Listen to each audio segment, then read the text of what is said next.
Comprendre aujourd'hui pour défier demain.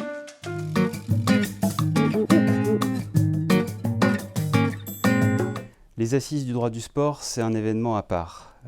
On l'a organisé la première fois en 2012 et dès le départ, on a imaginé cet événement à destination des avocats en droit du sport. C'est la raison pour laquelle on a toujours organisé les Assises du droit du sport en partenariat avec un barreau. Et pour cette 4e édition qui se tiendra à Paris, on l'organise et on en est très heureux et très honoré avec le barreau de Paris.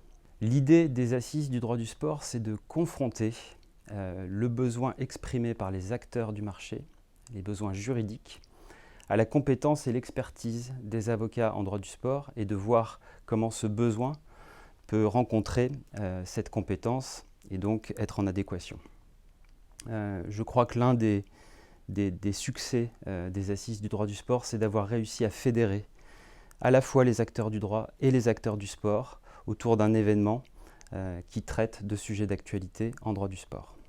Les Assises du droit du sport sont l'événement majeur en droit du sport.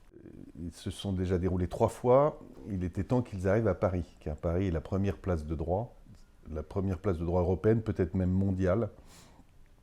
C'est ici que sont regroupés le plus grand nombre de cabinets. C'est un événement très important pour tous les acteurs du sport, mais évidemment pour les avocats qui interviennent continuellement dans le droit du sport, dans la justice sportive. Cette année, les assises sont focalisées sur le rôle de l'avocat dans le sport. C'est pourquoi moi j'ai absolument voulu être partenaire des assises de droit du sport, ce d'autant qu'elles sont organisées à Paris en partenariat avec le barreau de Paris.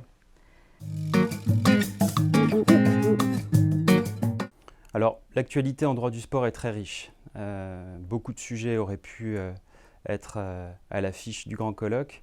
L'idée était de faire une sélection de sujets d'actualité en lien avec l'avocat, qui va être le fil conducteur, parce que beaucoup de sujets de droit du sport sollicitent la compétence et l'expertise de l'avocat. Il y a un nouveau dispositif de lutte contre le dopage, il y a l'avènement des data dans le sport qui viennent poser des questions, notamment en termes de protection des données personnelles. Il y a aussi une nouvelle gouvernance qui s'installe et qui induit beaucoup de questions juridiques. Donc c'est tout naturellement qu'on a considéré qu'il était intéressant de traiter ces sujets d'actualité au travers de l'avocat dans le sport, qui intervient sous différentes facettes, dans un rôle très classique, qui est l'avocat défenseur des droits et libertés du sportif, mais aussi l'avocat en tant qu'acteur du sport business et la façon dont il participe au développement du sport et sa professionnalisation, et puis enfin l'avocat en tant que challenger des règles de droit dans le sport et même du fonctionnement de la justice dans le sport.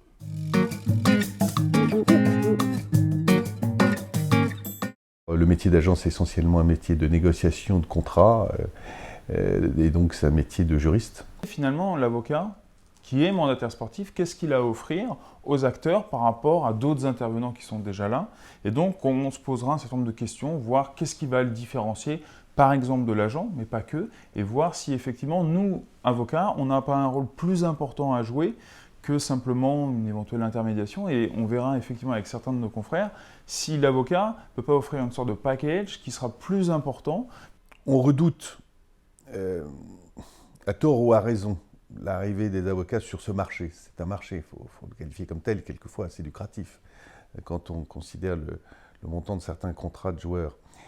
Je pense que les échanges qu'on va avoir doivent permettre un peu d'apaiser les inquiétudes qui sont exprimées quelquefois par le monde des agents traditionnels sur l'arrivée de ces avocats et les amener à considérer qu'il ne faut pas trop nous redouter. À mon avis, nos interventions sont complémentaires, fondamentalement.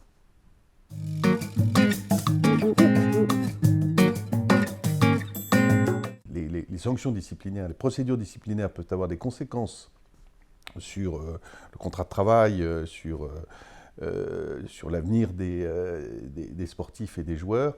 Il est normal qu'elles se plient à des règles qui gouvernent tout procès, qu'ils soient disciplinaires ou procès de droit commun, qui sont ce qu'on appelle les règles du procès équitable. Je pense que là aussi, il y a beaucoup d'enrichissement à avoir dans les échanges qu'on va avoir, parce que les avocats sont porteurs et sont les dépositaires traditionnels du procès équitable, avec la contradiction, l'accès aux pièces, le droit de recours, les délais qui doivent être respectueux des droits de chacun, mais qui doivent aussi permettre d'être jugés rapidement. Un des enjeux pour les années qui viennent, je pense, c'est encore plus prendre en compte la parole des sportifs et leur point de vue.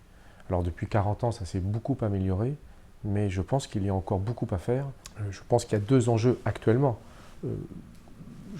peut-être pas majeurs, mais peut-être plus importants que d'autres, qui sont d'une part le rapport du sportif à toutes les problématiques de dopage, où là l'exercice du pouvoir disciplinaire est plus que dans d'autres matières extrêmement subi parce que les textes sont nombreux, complexes et les conséquences pour les sportifs sont extrêmement lourdes potentiellement.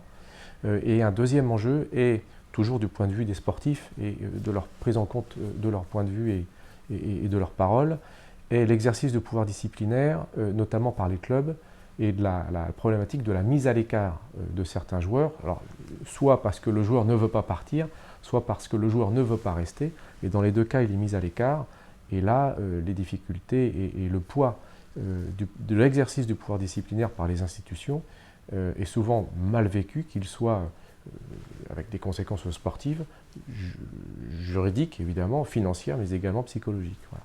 Et de ce point de vue-là, le rôle de l'avocat dans le sport, en défense pour les athlètes, est d'essayer de rééquilibrer un petit peu l'équilibre des forces. Voilà. La gouvernance du sport dans notre pays est en train d'évoluer. On assiste à un peu moins de verticalité, tout va venir de moins en moins du haut et tout va venir de la part notamment d'autres instances. On voit la naissance de l'Agence nationale du sport, on voit le mouvement olympique qui est en train de prendre pleinement sa part dans cette nouvelle gouvernance et l'avocat doit s'adapter continuellement, perpétuellement. Donc il le fait, il vient un peu challenger, titiller toutes ces nouvelles instances de régulation, toutes ces nouvelles instances de juridiction aussi. C'est le cas notamment de l'Agence française de lutte contre le dopage. L'expérience des avocats en droit du sport au niveau international, c'est la pratique du tribunal arbitral du sport.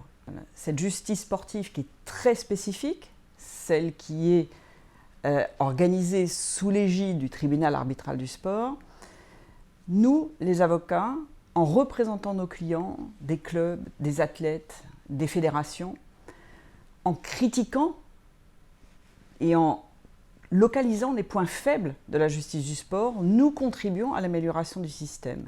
C'est pourquoi moi je crois que le rôle de l'avocat, il est non seulement de représenter ses clients, comme moi je le fais depuis plus de 25 ans, des clubs, des athlètes, mais également de devenir un acteur de cette justice sportive.